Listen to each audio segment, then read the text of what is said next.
Niteka n'umunezero ntangere vyo gusubira kubana namwe banywanyi bacu mubana natwe mu makuru n'ibiganiro vya misi yose dushikiriza kuri no mbonesha kure yacu kandi yanyu muhuza TV. Uyu akaba ari umwanya tugiye kubageza ko amakuru y'ibiriko biravugwa bigezwe ku ngaha mu gihugu cy'u Burundi. Na makuru tuzogaruka cyane ku biriko biravugwa irya nino cyane mu gateka kazi na muntu ndetse no mu bindi bisata bigiye bitandukanye. Uri wose ndagwaye kaze muri ano makuru mwe mudukurikirana muherereye mu ntara zigize ubumanuko ubuseruko uburaruko ndetse n'uburengero, abari mu bisagara bitandukanye, abari mu bihugu bigize akarere ka Afrika y'ubuseruko ku mugabane wa Afrika ndetse no mu makungu ya kure muri rusangi. Tugiye kugaruka ku mpfu zitandukanye zimwe ziriko ziranavuga ko zoba zagizwemwo uruhara numwe mu bategetsi ngaha mu gihugu cy'u Burundi. Muti ivyifashe gute? Turaza gutangurira ku nkuru iriko iravugwa y'abagabo batatu banyurujwe, umuvyeyi umwe aca yicwa n'agahinda.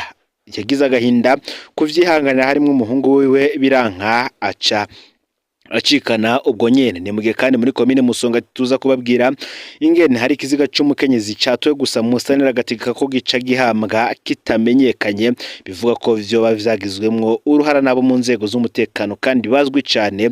Tuza kubageza ko n'amazina yabo muri ano makuru vyose ntuze gucikanwa.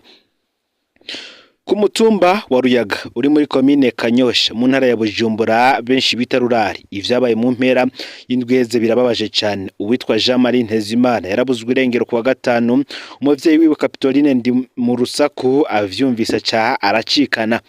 Abagenzi ba Jean Marie bitwa Ezekiel Bukuru na Aniseti Nkurunziza nabo bagiye kurondeza uwabo, nabo baca baranyuruzwa n'iperereza mu gisagara ca Bujumbura ubwo nyene. Ubu rero n'agahinda gakomeye muri iyo miryango itatu, ntibazoba ari butakambire ngo abumve.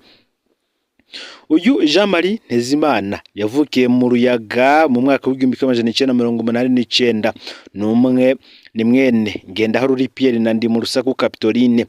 Jean Marie yaheruka kwimukira mu Kamesa haruguru yo kumusaga mu gisagara ca Bujumbura. Mu kazi kiwe ka misi yose Jean Marie asanzwe ashona impuzu. Mu bijanye na politike, Jean Marie Ntezimana ni umunywanyi w'umugambwe Seneri. Kwigenekerezo rero ya kabiri ukwezi k'umunani umwaka w'2024, Jean Marie Ntezimana yari yiriwe mu gikorwa cyo gushingura umuntu ku Mpanda. Mu nyuma abe baramurondeye baramubura, telefone yiwe ikaguma izimije, barabuze n'umwe yobaha amakuru y'uwabo, maze inkurira kwira ko Jean Marie yabuzwe irengero.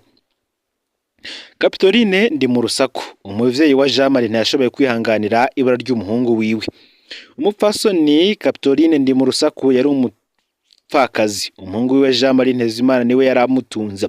Uyu muvyeyi nawe yari asanganywe indwara y'umutima. Umuvyeyi rero acumva inkuru y'uburwirengero ry'umuhungu we yagize crise cardiaque. Murantunge ni crise cardiaque. Umuvyeyi aca aritaba Imana. Ikiziga ca Kapitoline ndi mu rusaku kuri ubuco kikaba kiri mu buruhukiro bw'ibitaro vy'abasirikare mu Kamenge kuva ku munsi w'Imana uheze. Reka tugaruke kwinyuruzwa rya Bukuru na Aniseti Nkurunziza banyurujwe bariko barondera mugenzi wabo Jean Marie. Ezekiel Bukuru nawe yavukiye aho mu Ruyaga nyene mu mwaka w'1986. Ni mwene Masabarakiza Jean na Nsananikiye Denise. Ezekiel asanzwe yubakanye kandi n'umukuru w'umutumba wa Ruyaga. Mu kazi kiwe ka misi yose Ezekiel nawe nyene ashona impuzu, mbere yakorana cyane na Jean Marie akaba n'umugenzi wiwe. Ezekiel we nta vya politike azwimwo. Aniseti Nkurunziza nawe tuvuga akaba avuka hitwa mu Kabumba muri komine Kanyosha nyene. Ni mwene Minani Joseph na Nkwana bose Yvonne. Aniseti we bamwe batubwiye ko azwi ko akora akazi ko kuranga amatelefone kuri Bata mu gisagara ca Bujumbura.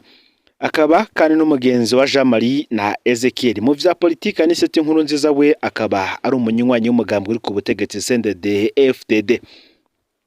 Bamaze kumenya rero ko Jean Marie atatashe kuwa gatanu, Ezekiel na Aniseti bamanutse mu gisagara ca Bujumbura kuwa gatandatu igerekerezo ya gatatu uku kwezi k'umunani umwaka w'2024 baja kurondera umugenzi wabo Jean Marie Ntezimana.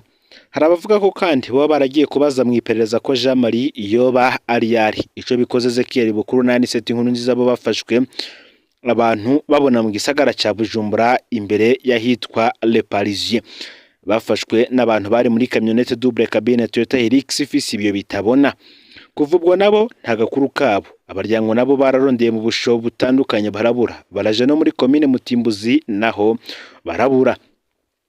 Kunyuruza abantu bakaburwa irengero vyabaye akamaramaza muri uno mwaka w'ibihumbi 2024. Ibintu biri ku rugero twaheruka mu mwaka w'ibihumbi 2016.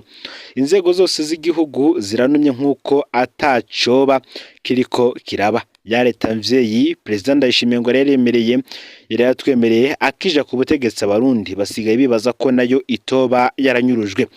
Baherutse bayumva ku munwa, mu ngiro barayibura. Imiryango myinshi iratuntuye kuri ubu. Turabujije kandi umuryango w'umuhisi Kapitolene ndi mu rusaku, Imana imuhe inguvu mu bihe bitoroshe uriko uracamwe. Ese Jean Marie na Ezekiel na Anicet boboneka bobo, reka tubitegereze turabe ico bizovamwo. Ni mugihe kandi muri commune Musongati naho ibara ryaguye, aho hari umukenyezi yatowe ikiziga, mustanira cyategeka ko gihambwa kitamenyekanye. Ubutumwa buva muri commune Musongati mu ntara ya Rutana butumenyesha ko hari ikiziga cy'umukenyezi cyatowe ejo haheze igenekerezo ya 5 ukwezi k'umunani uyu mwaka w'ibihumbi 2024 ku mutumba wa Rugunga muri commune Musongati wo mu ntara ya Rutana. Ico kiziga caciye gihambwa atamatohoza akozwe ku itegeko rya mustaneri n'umukuru w'igipolisi. Ingendo mbi cyane ikingira abakora ayo mabi. Umwe mu bagize ico bashikiriza cyane bababajwe n'ibi vyabaye yagize ati: twatoye ikiziga ku mutumba wa Rugunga muri commune Musongati wo mu ntara ya Rutana. Yari umukenyezi yo bafise imyaka nka 40, yari afise utubiri twose kandi muremure. Ikibabaje twasanze yoba amaze nk'indwi yiciwe mu gasozi bita Mugarama kandi bamucucagiye imbugita hose, bamusiga atampuzu yambaye. Umustaneri Claudine niyo yitunga na komiseri kominari banse ko tumufotora ngo nta matohoza kenewe, baca bategeka kumufuba. Bamuzingiye mu vyatsi baca baramufuba. Vyatobaje kubera ucumengo umuntu nta gaciro afise. Bibaye bikunda mwapfa kubivuga kugira abatakaje uyo muntu babimenye.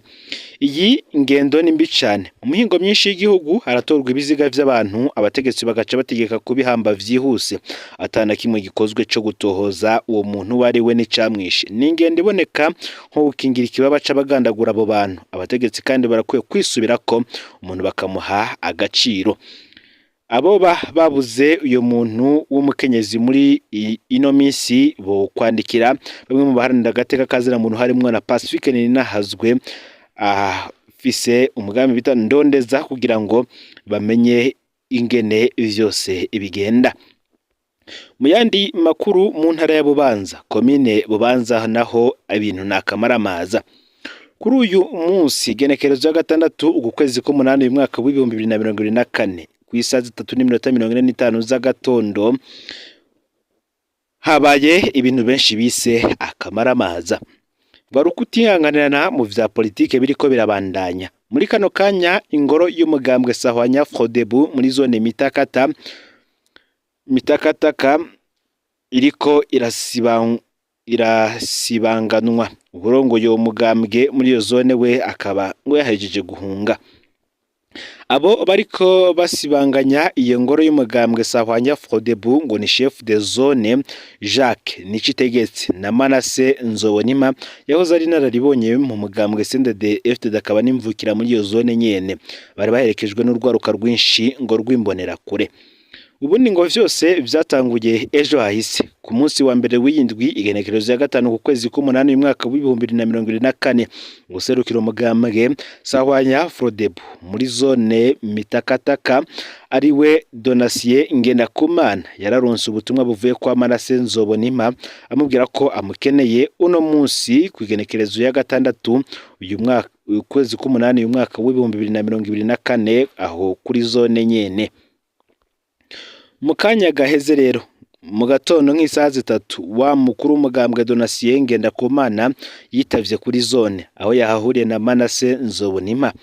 akimushikira yaciye amwaka telefone yiwe ngendanwa. Ubwo nyene Donatien yaciye abona ko ivyo yahamagariwe bitoroshe, yagize amakenga n'ubwoba ko ahava agirirwa nabi. Muri ako kanya yaronse uko akwepa aca arahunga. Gushika ubu nta wuzi yari, ariko telefone yiwe yagumanwe na Manase. Ubwo nyene Manase ari kumwe na chef de zone baherekejwe n'urwaruka rw'imbonerakure ngo baciye bagenda ku ngoro y'umugambwe Sahwanya Frodebu gusibanganya canke se guhanagura ivyandiko vyariko. Gushika ku isaha 3:45 z'agatondo bari bakiri kuri iyo ngoro basibanganya ivyo vyose vyaranga ko ari ingoro ya Sahwanya Frodebu, nako kandi birukanye abantu aho nta numwe yari yemerewe kwegera canke kugira ntihagire uwufata isanamu uwo ari we wese. Twibutse ko iyo ngoro y'umugambwe Sahwanya Frodebu muri iyo zone yaheruka gusibanganwa irasigwa amazirantoke. Nanone mu ijoro ryo kwigenekerezo ya 7 ukwezi kw'indwi uyu mwaka wa 2024, nyuma yaho abo muri uwo mugambwe bakaba bari basubiye kuyisiga bayisubiza uko yahora nk'uko vyigeze gushikirizwa ku mbuga zigiye zitandukanye. Ivyo nivyo vyabaye mu nyuma. Uyu warongoye umugambwe Sahwanya Frodebu muri iyo zone nawe akaba yamaze guhunga. Mu yandi makuru kandi mu Ibujumbura abakoze igikorwa cyo gucandaga abana basaba guhabwa udufaranga bakoreye bakaba bafise amakenga ko natwo dushobora kunyuruzwa n'ababatwara.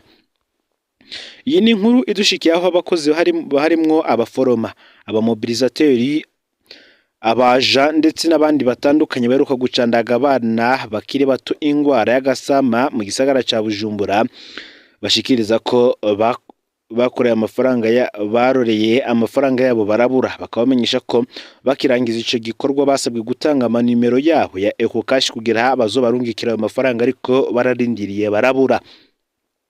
Twibutse ko iki gikorwa cyo gucandaga abo bana cyatangwe kugenekerezwa 12 gushika kugenekerezwa 16 ruheshi no mwaka w'2024. Mu nyuma akaba harongowe ko iminsi 2 bivanye no kuntu abana bacandagwa bari benshi. Abo bakoze ico gikorwa rero ntibatahura impamvu batararonswa udufaranga twabo bakoreye, naho babaza nta nyishu baronka. Bakaba bafise amakenga ko rero udufaranga twabo dushobora kunyuruzwa. Bagasaba ubushikiranganje bw'amagara y'abantu kubafasha kugira ngo baronswe utwo dufaranga bakoreye. Ngayo rero amakuru yaragezwe ko muri kano kanya aho uri hose ufyonde basangize bagenzi bawe niba nabo batariko barayumviriza gusa, kandi ufyonde subscribe canke sabone niba utari wafyinda kugira ngo tujucikanwa nayo dushikiriza. Usangize ano makuru bagenzi aho bari hose kugira ngo nabo baje barashikirwa nabiriko biravugwa bigezwe ku ngaha mu gihugu cy'u Burundi, hanze y'imbiyo z'igihugu cy'u Burundi ndetse no makungu ya kure. No Muhuza TV Imana bahezagire ibikorwa byanyu vya misi yose muri ko murakora.